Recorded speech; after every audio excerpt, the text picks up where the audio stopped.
you, Deputy Speaker. We need to talk about dams.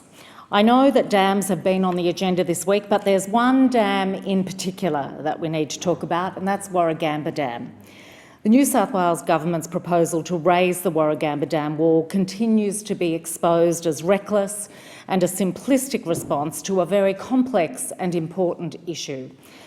This is supposedly not a proposal to increase the availability of water supply for Western Sydney, although Premier Gladys Berejiklian did cite that as a reason for wanting to raise the dam wall during the New South Wales election campaign. But apparently that's not the reason. Not that there are any clear plans for supplying drinking water to the aerotropolis, which is to be built around the nearby Western Sydney airport, perilously close to Sydney's major water supply, but that is another issue. What we're told is that the purpose of this Warragamba Dam wall raising is to reduce the risk of flooding in the Hawkesbury-Nepean Valley. But what we have learned about it is the consequences for the Blue Mountains of this proposal to build a wall and leave it empty. A report on the leaked draft environmental impact statement reveals that up to 1,300 hectares of World Heritage bushland could suffer permanent damage. That's permanent damage from temporary inundation. This is an area that is rated unique in the world. The local tourism industry depends on that World Heritage listing, and anything that undermines it also threatens this key economic plank of the Blue Mountains. If this is the sort of impact that is being anticipated, the New South Wales Government needs to come clean with the community and international agencies like the United Nations Educational, Scientific and Cultural Organisation, UNESCO, because this would seriously undermine our World Heritage listing, the basis of so much that matters for the Blue Mountains. Now, in June this year, a UN report assessing the state of the Blue Mountains World Heritage listing raised concerns about the proposed addition to the dam wall. UNESCO said any increased temporary inundation was likely to impact on its outstanding universal value. It called on both the New South Wales and the federal government to send it any environmental impact statements before any decision on the dam was made. I welcome the comments from the Federal Environment Minister, who told the ABC that no construction activity on raising the dam wall would happen unless all government approvals were in place. She said the federal government acknowledges the concern expressed in the draft World Heritage Committee decision about potential impacts of development on the Greater Blue Mountains area.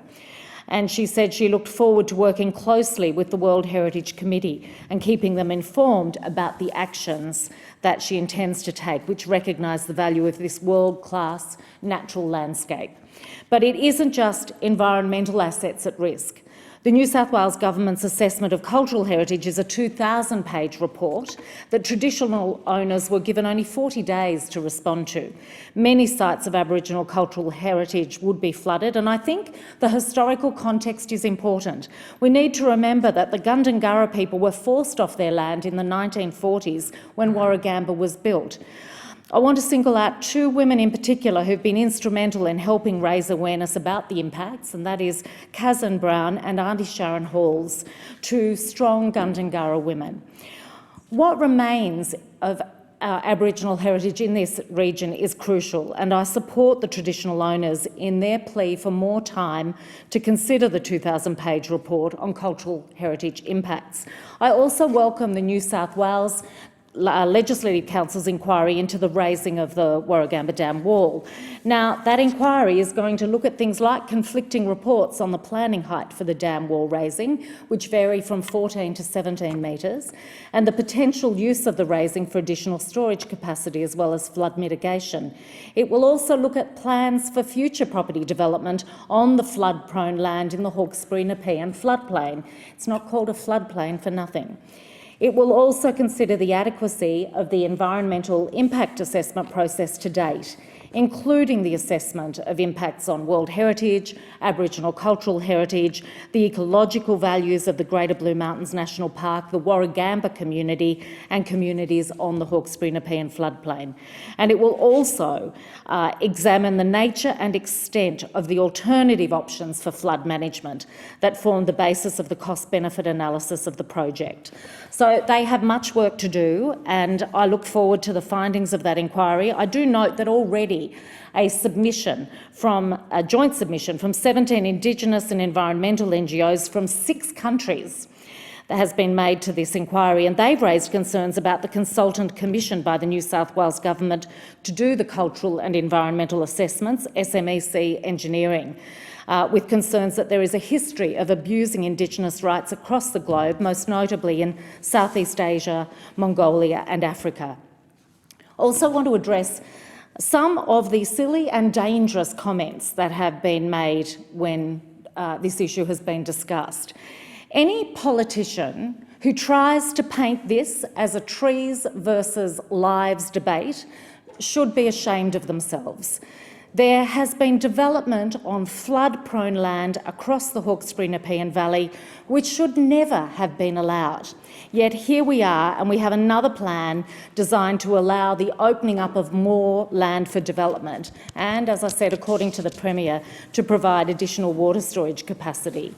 Now, the state government cannot continue to ignore the mounting criticism coming from all directions, including those international bodies, federal and state departments and leading scientists.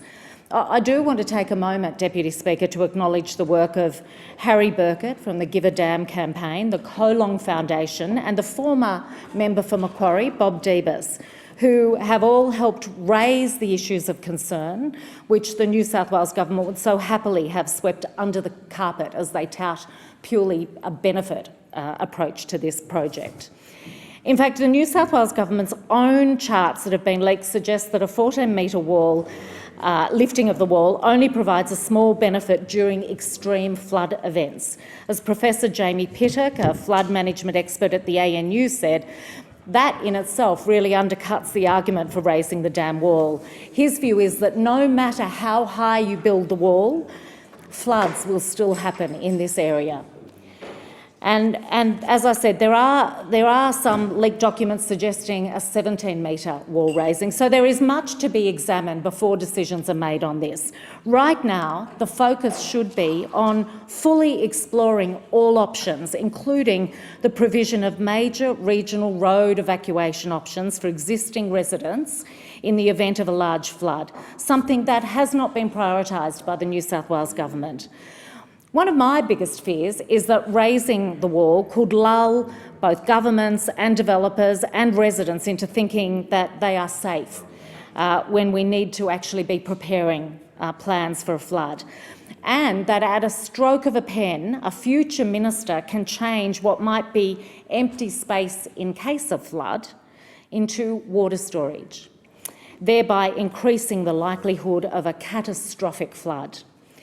All affected communities need to be involved in consideration of a range of strategies that could protect lives in the Hawkesbury Nepean Valley and that don't result in the destruction of World Heritage areas. The dam raising proposal ignores the reality that several rivers contribute to flood levels across the Hawkesbury, including, among others, the Gross River, the Colo River, South Creek and McDonald River. In fact, the problem outlined in the 2015 Hawkesbury Nepean Flood Plan shows that the Gross River in particular drains a high rainfall from the Blue Mountains and can have a significant effect on flooding at Windsor. In addition, the flood plan includes the fact that the river level rises at North Richmond even before flood water arrives via the Nepean River or Warragamba Dam. The New South Wales Government should also be looking at the serious issue of long-term water supply for this ever-expanding Western Sydney population. These are issues that are simply not properly being addressed. I'll continue to demand that the New South Wales Government consults with our community, our whole community, to ensure that our voices are heard. This is a matter of the utmost importance to both the Blue Mountains and the Hawkesbury.